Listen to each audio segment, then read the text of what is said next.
유튜브에 나와 있는 수많은 슛 강의들, NBA 선수들 슛폼 영상 다 따라해봤는데 슛이 잘 안 된다면 이번 영상에서 나의 슛을 망치고 있는 주범을 한번 알아보고 이걸 어떻게 해결할 수 있는지에 대해 이야기해 보겠습니다. 팔꿈치를 당겨라, 릴리즈를 이렇게, 캐치할 때는 이렇게 등등, 이런 방식을 내적 집중 또는 수행 지식 피드백이라고 합니다. 놀랍게도 실제 스포츠 지도 현장에서는 내적 집중을 유도하는 지시가 대부분입니다. 연구에 따르면 체육 수업 지시의 94%, 선수 코칭의 84%, 일반 경기 코칭의 69% 이상이 전부 몸을 이렇게 움직여라 라는 내적 집중형 지시였습니다. 이런 내적 집중에는 어떤 함정이 있을까요? 울프와 프린츠의 연구에 따르면 내적 집중은 운동 수행과 학습을 방해한다 라고 합니다. 문제는 이 방식이 단순히 비효율적이라는 정도가 아닙니다. 과장을 보탠다면 이 방식은 실전에서 무너지는 뇌 구조를 만들어 버립니다. 우리 몸의 움직임 학습 시스템은 결과에 집중하고 그 결과를 만드는 과정에는 별로 신경 쓰지 않습니다. 인간 관절의 전체 자유도는 200개 이상입니다. 조절할 수 있는 관절의 방향으로만 이렇게 많은 것이 인간이기 때문에 우리 몸의 움직임 조절 학습 시스템은 세부 동작 하나하나를 의식적으로 통제하기보다는 원하는 결과에 맞게 움직임 전체를 자동으로 조직화하도록 진화해 왔습니다. 예를 들어 물을 마시고 싶어서 컵을 들 때 우리는 단지 마시고 싶다는 의도만 가지면 됩니다. 그에 따라 필요한 움직임은 몸이 스스로 조직화해서 수행을 하지 개별적인 근육을 하나하나 의식하며 조절하지는 않습니다. 여기서 이런 의문이 들 수 있습니다. 연습할 땐 이런 걸 신경 써도 결국 숙달되면 그런 생각 없이 자연스럽게 슛을 쏘게 되니까 괜찮지 않나요? 안타깝게도 훈련 과정에서의 사고방식과 집중 방향은 단순히 생각이 사라졌다는 이유만으로 사라지지 않습니다. 오히려 그 훈련 방식이 움직임의 구조와 자동화를 결정짓는 토대를 만들기 때문에 숙달 이후에도 그 영향은 지속적으로 남습니다. 내적 집중 기반 학습자는 스트레스 상황에서 자동화된 움직임을 의식적으로 되짚어 통제하려는 경향을 보이며 이는 경기력 저하로 이어져 움직임이 붕괴될 수 있습니다. 따라서 왜 연습 때 잘 되던 슛이 중요한 순간에 안 들어갈까? 라고 생각이 든다면 그 이유는 그렇게 배우고 연습했기 때문입니다. 움직임 학습은 선형적이지 않습니다. 움직임을 배운다는 건 정답 같은 동작을 정해놓고 그걸 똑같이 따라하는 과정이 아닙니다. 처음엔 어설프고 잘 들어가지 않더라도 결과에 초점을 두고 반복적으로 시도하면서 결국에는 자신에게 맞는 방식으로 조직화되는 꼬불꼬불한 여정이 슛이 좋아지는 길입니다. 그리고 우리가 몸을 이렇게 움직일 거라는 생각과 실제로 그렇게 움직일지는 이것도 다시 한번 생각해 봐야 합니다. 왜냐하면 신체 정렬이 비틀려 있어도 그걸 정상이라고 느끼는 게 우리 인간이기 때문입니다. 인간은 고유 수용성 감각에 의존해 움직임을 인식하지만 이 감각은 항상 정확하지 않고 내가 제대로 수정했어 라고 생각해도 실제로는 별로 바뀌지 않는 경우가 많습니다. 이런 착각은 내적 집중만으로는 자세 교정이 쉽지 않다는 것을 보여줍니다.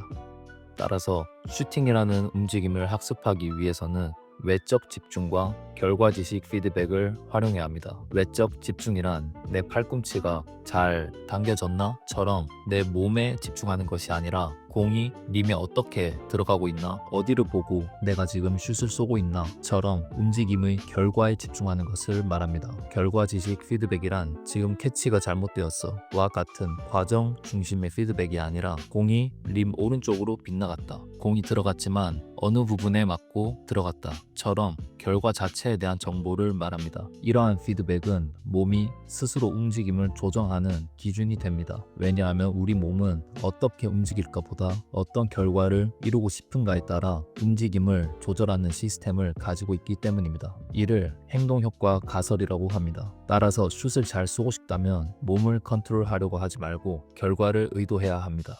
오늘은 외적 집중을 활용해서 슛을 위한 공을 잡는 법과 간단하게 할 수 있는 훈련법을 소개드리고 영상을 마무리하겠습니다. 이 훈련은 슛의 가장 마지막 순간, 즉 공이 손을 떠나는 지점부터 훈련을 시작합니다. 왜냐하면 안정적인 끝 지점은 전체 동작을 조율할 수 있는 기준점 역할을 하며 몸은 그 지점을 향해 동작을 조절하는 경향이 있습니다. 이처럼 안정적인 끝지점은 움직임이 반복되며 수렴할 방향성을 제공하고 그 수렴 과정에서 형성되는 안정된 움직임 패턴이 어트랙터로 작동하게 됩니다. 어트랙터란 움직임 속에서 비교적 안정적으로 유지되며 다양한 상황에서도 잘 변하지 않는 핵심 동작의 중심을 뜻합니다. 제가 생각하는 슛에서의 중요한 어트랙터는 손의 움직임 패턴입니다. 슛은 몸 전체가 협력하는 복합적인 동작이지만 공과 실제로 접촉하는 유일한 지점은 손이기 때문입니다. 손의 공 잡는 법과 릴리즈 패턴이 안정적으로 유지된다면 이는 전체 슛 동작을 조직하는 어트랙터로 작용할 수 있습니다. 그렇다면 손을 어떻게 사용하여 공을 유지할 것인지 알아보겠습니다. 손가락의 역할은 단순히 공을 받치는 것이라고 생각하기 쉽지만 핵심은 안정적인 구조를 만드는 데 있습니다. 둥근 구체를 어디 위에 올려서 안정적으로 놓으려면 맞닿는 면적보다는 공의 중심이 기하학적으로 함몰된 방향으로 지지되어 있는지를 먼저 따져야 합니다. 그렇다면 손으로 오목한 홈을 만들어야 하는데 이 역할을 가장 잘 수행할 수 있는 기관은 5손가락 중 엄지입니다. 손가락을 펼쳐서 잡아라, 엄지를 벌려라 등 말이 많지만 얼마나 펼치고 벌리는지는 크게 중요하지 않습니다. 대신에 다음의 두 손 모양의 차이를 알 수 있어야 합니다. 오른쪽의 손이 안정적인 이유는 옆에서 보면 알 수 있습니다. 사진에서처럼 엄지의 손허리뼈를 사용할 경우 우리는 손으로 오목한 홈을 만들 수 있습니다. 반면에 왼쪽의 손은 엄지를 많이 벌렸지만 오목한 형태를 만들지 못해 공을 안정적으로 지지하기 어려운 구조를 보입니다. 그렇다면 이제 엄지를 이렇게 써서 오목한 형태로 만들어라 라는 내적 집중 없이 어떻게 외적 집중으로 손의 안정적인 구조를 만들 수 있는지 알려드리겠습니다. 일단 깊게 생각하지 마시고 하나의 놀이를 하듯이 공을 위로 던지고 손으로 한 번에 받으려고 해봅니다. 반복적으로 시도하면서 어떤 방식이 공을 가장 잘 안정화하는지 관찰을 해봅니다. 다양한 팔의 높이, 손의 모양을 시도해보며 탐색을 해봅니다. 최적의 움직임은 이렇게 자기 탐색과 결과 피드백, 훈련을 통해서 만들어집니다. 어떻게 해야 하는지 모르겠다면 다른 사람에게 물어보기 전에 이렇게 내 몸에 직접 묻고 관찰하며 소통하는 방법을 알아야 합니다. 다음 훈련은 동작의 시작이 아니라 결과를 만드는 구간부터 훈련하는 방식입니다. 공을 손에 얹은 상태에서 오직 손목 스냅만으로 클린슛을 넣습니다. 여기서 중요한 건 슛을 쏘는 도중에 다음과 같은 생각이 들고 있다면 그 순간 연습은 잘못되고 있다는 신호입니다. 오히려 아무 생각 없이 림만 바라보며 클린으로 넣으려면 각도를 조금 더 높여야겠다 같은 결과 중심의 감각이 떠올라야 합니다. 그래서 이 훈련에서는 손 모양, 손가락 사용이나 스냅 같은 과정에는 신경 쓰지 않고 오직 공이 어떻게 들어가는가에만 집중하며 연습하는 것이 핵심입니다. 이제 팔꿈치를 펴는 동작도 추가합니다. 단 첫 번째 단계에서 손목으로 만들어낸 감각을 유지하며 진행해야 합니다. 만약 이 감각이 흐려졌다면 다시 1단계로 돌아가서 진행합니다. 마지막으로